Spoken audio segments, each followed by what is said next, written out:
대비주 모든 생명 사랑하니 어둠은 사라지고 지혜 자리 드러나네.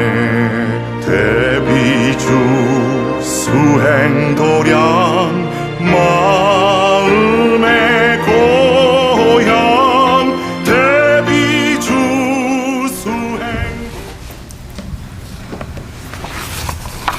날씨가 많이 풀렸죠.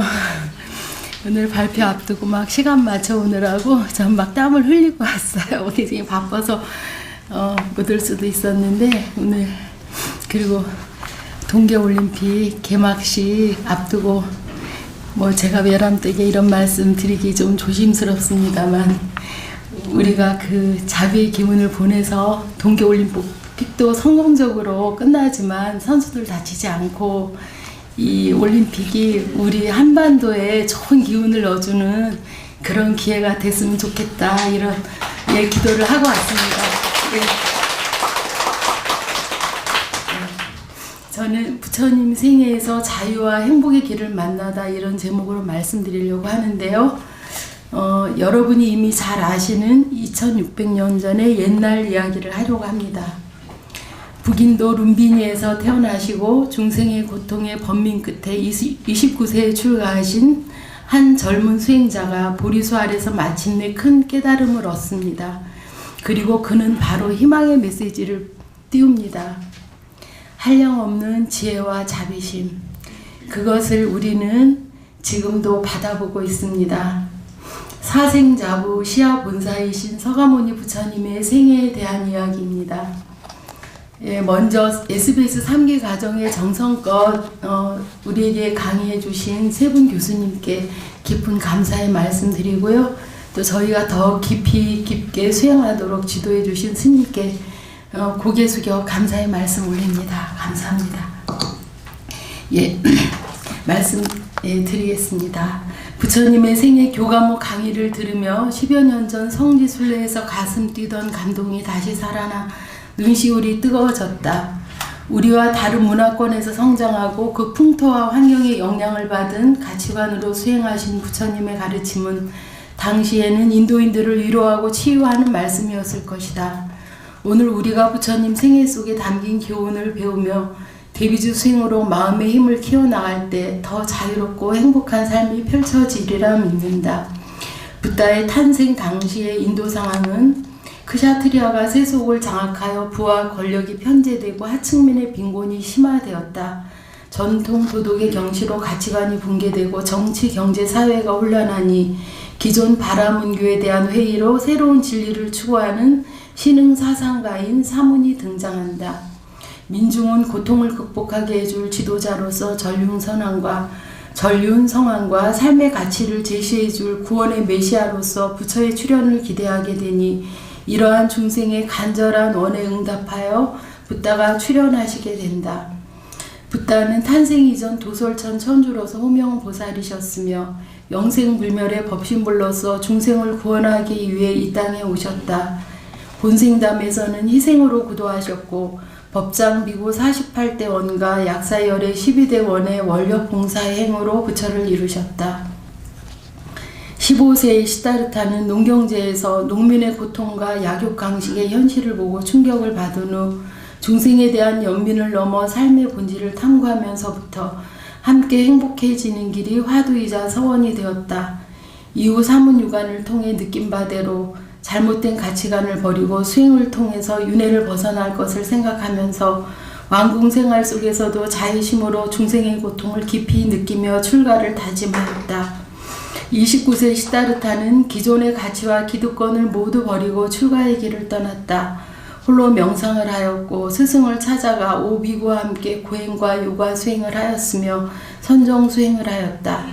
니련선화에서 6년간 고행 후에도 완전한 깨달음에 이르지 못하게 되니 지난 수행을 반성하여 진정한 수행의 길을 찾는다.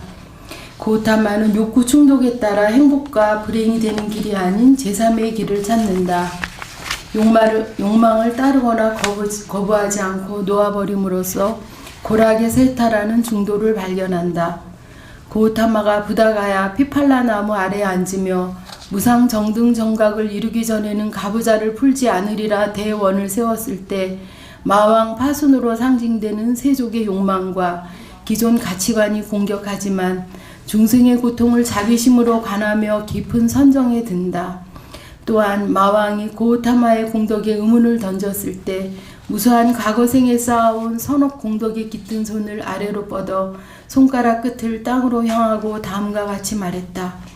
만물의 생성지이며 회기처인 대지여, 모든 것을 평등하게 받아들이는 대지여, 나를 위해 진실한 증명을 해다오. 원하건대 현전에서 말하라. 이때 대지와 삼천대천 세계의 국토가 진동하여 공덕을 증명하였다. 고우타마는 욕망을 항복받고 업장을 소멸하여 미혹을 밝히고 모든 생명의 조화로운 참모습을 그대로 보았으며 과거와 미래를 꿰뚫어 숙명통을 증득하였다. 생명의 가정과 우주 생성의 시간 속에 존재들이 성주 개공함도 알았다. 중생의 생로병사의 고통의 원인을 찾아 소멸하고 해방시켜줄 방법을 관하여 12연기를 비춰보시고 노병 사는 생으로 인하며 무명에서 연관됨을 알았다. 저것이 생김으로 인해 이것이 생기고 저것이 있음으로 인해 이것이 있으며 저것이 멸함으로 인해 이것이 멸하고 저것이 없음으로 인해 이것이 또한 없느니라. 무명으로 인하여 행을 연하고 고통이 생기며 무명이 소멸되면 고통이 소멸된다. 고우타마는 새벽의 누진통을 완성하고 4가지 성스러운 진리로서 12인연의 생사고통을 끊고 무명을 밝혀 모든 중생을 제도할 신통을 체득하셨다. 12월 8일 동쪽에 솟아오르는 새벽별을 보는 순간 무상 정등 정각을 이루었다. 이제 어둠의 세계는 타파되었다. 내 이제 고통의 수레에 말려들지 않으리. 이것을 고뇌의 채우라 선언하며 열애의 세계를 선포하노라 사자호하셨다. 부처님께서는 만물의 존재 방식이 재범무와 재행무상으로 절대적 존재란 없으며 만물의 존재 법칙이 홀로 존재함은 없다는 연기법을 깨달으시고 중생의 괴로움을 건질 방편으로 세상을 살피시니 존재하는 모든 것은 있는 그대로 소중하여 기쁨이 가득하셨다. 부처님께서는 이 법을 듣고자 원하는 곳에 전하리라 하시고 먼 거리를 걸어서 바라나시로 가시어 오 비구에게 열애로서 자제 성취를 선언하시니 오 비구는 기꺼이 법을 듣기 원하였다. 쾌락과 고행은 수행자가 출가의 목적을 위해서 버려야 할 장애이다. 열애는 2가지 치우침을 버리고 중도의 길을 깨달았다. 중도란 8가지 성스러운 길이니 바른 눈, 바른 관찰, 바른 말, 바른 행위, 바른 생활, 바른 노력, 바른 집중, 바른 마음의 통일이다. 중도는 통찰력과 직관으로 지혜의 눈을 뜨게 하고 마음의 평화와 진리를 체험하고 성취하게 하리라. 관념이 아닌 실천의 가르침을 행함으로 연기적 세계를 깨닫게 됨을 설하셨고 이어서 고집멸도의 사성제를 말씀하셨다. 인생 전부가 괴로움이다. 생존의 갈망과 집착, 애욕이 괴로움이 생기는 원인이다. 갈망과 집착을 버리고 괴로움이 소멸된 진리가 있다. 8정도의 실천으로 괴로움을 소멸시키는 진리가 있다. 사성제는 만든 것이 아니요 이치를 관하여 지혜로서 얻는 것이다. 괴로움이 소멸되는 길을 따라 수행하면 무한 행복과 무한 자유를 얻게 된다. 이와 같이 법을 설하시니 처음으로 카운틴야가 걸림과 두려움이 없는 깨달음에 이르게 되어 부처님께서는 법이 전해짐에 크게 기뻐하셨다. 오, 카운틴야는 깨달았다. 부처의 법이 빛을 찾았구나. 세존이시여 저는 불법에 드오니 구족계를 주시어 비구가 되게 하소서. 어서 오너라. 법은 이미 잘 설해졌다. 괴로움의 뿌리가 뽑을 때까지 청정한 수행을 하라. 카운티냐 이후 5 비구가 차례로 깨달으니 불법승 3보가 이루어졌다. 이어서 야사와 그의 친구들이 출가하였고 야사의 부모 구리가 장자도 3귀의와 5계를 받아 3보에 귀한 최초의 제가 신자가 되었다. 모든 신들과 인간의 이익과 행복을 위하여 이 법을 전하라. 무소의 불처럼 당당히 홀로 가라. 애민 섭수하고자 법을 전하되 처음과 중간과 끝을 바르게 설해서 의심이 없도록 하라. 원만 청정한 행을 보여라. 선근이 성숙되었으나 정법을 모르고 두려워하는 중생에게 법을 전하라. 전법 선언을 하셨다. 최초의 절 중림정사는 왕사성 빈비사라왕의 귀로 지어져 교화의 속도가 났으며 부처님의 이대 제자이신 사리푸트라와 뭇갈리나 마하가섭과 200여 대중이 출가하였고 코살라국 수사타 장자의 귀의로 두 번째 절 기원정사가 탄생하여 교단이 성립되어 갔다. 부처님께서는 출가 12년, 교화 6년째 되던 해에 수행자들과 함께 고향 카필라 성으로 돌아가 세속의 아들 나홀라, 동생, 예친구, 하인이 출가하였고 어머니와 부인과 500여인이 출가하여 최초의 비구니가 탄생하였다. 부처님은 자유자재한 방편으로 45년간 중생이 괴로움에서 벗어나도록 교화하셨다.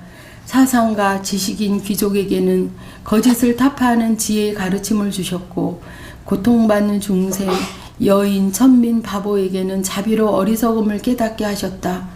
부처님께서는 84 세수의 안거에 끝난 후에 3개월 후 열반을 선언하시고 부지런히 수행 정진할 것을 당부하셨다.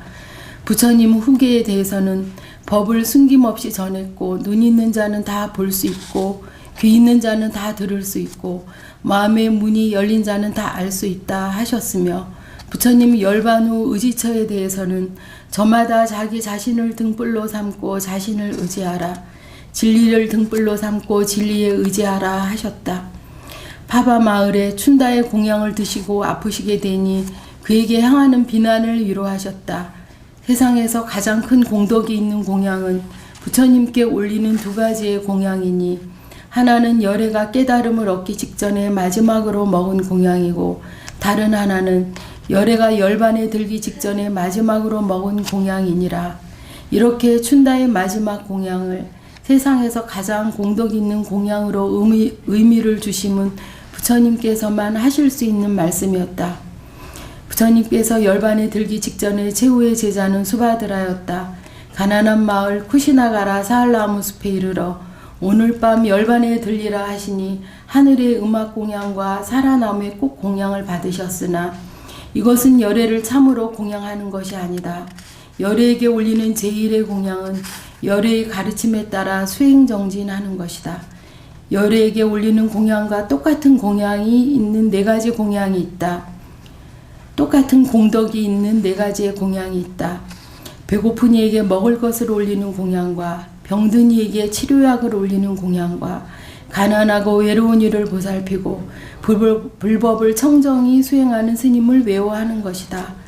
열애를 참으로 공양하는 법과 열애에게 공양 올릴 때와 똑같은 공덕을 얻는 법을 말씀하셨다.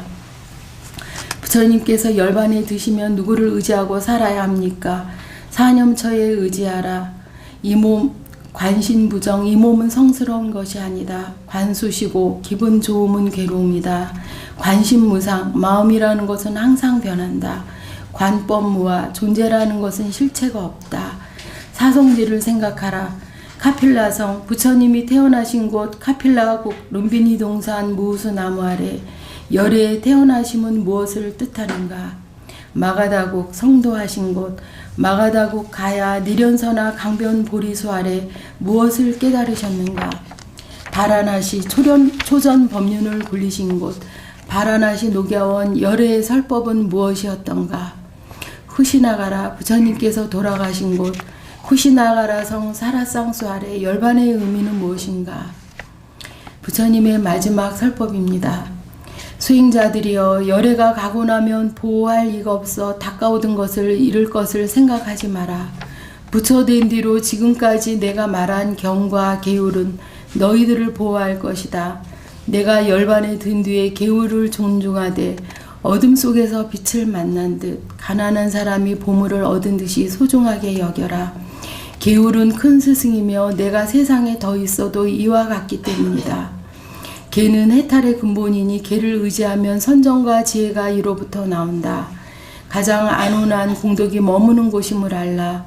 모든 것은 쉬지 않고 변해가니 분별 망상과 대상을 버리고 부지런히 정진하라. 게으름을 도둑을 멀리하듯 하라. 나는 방일하지 않았기에 정각을 이루었다. 마치 낙숫물이 떨어져 돌에 구멍을 내듯이 끊임없이 정진하라. 이것이 열애의 최후의 설법이라. 열애는 육신이 아니라 깨달음의 지혜니라. 육신은 지금 떠나지만 깨달음의 지혜는 영원히 너희 곁에 남아있으리라. 부지런히 수행 정진하라. 2월 15일 부처님께서는 영원 불멸의 세계인 열반에 드셨다. 이와 같이 부처님의 전생일을 통해서 우리에게 보여주시는 큰 서원력과 정진, 깨달음과 해탈, 전법의 의지를 마음 깊이 새기며 대비주 수행으로 지혜와 자비를 갖추고 모든 존재와 더불어 발보리심하여 자유와 행복의 저 언덕에 이르기를 오늘 이 자리에서 발언합니다. 감사합니다.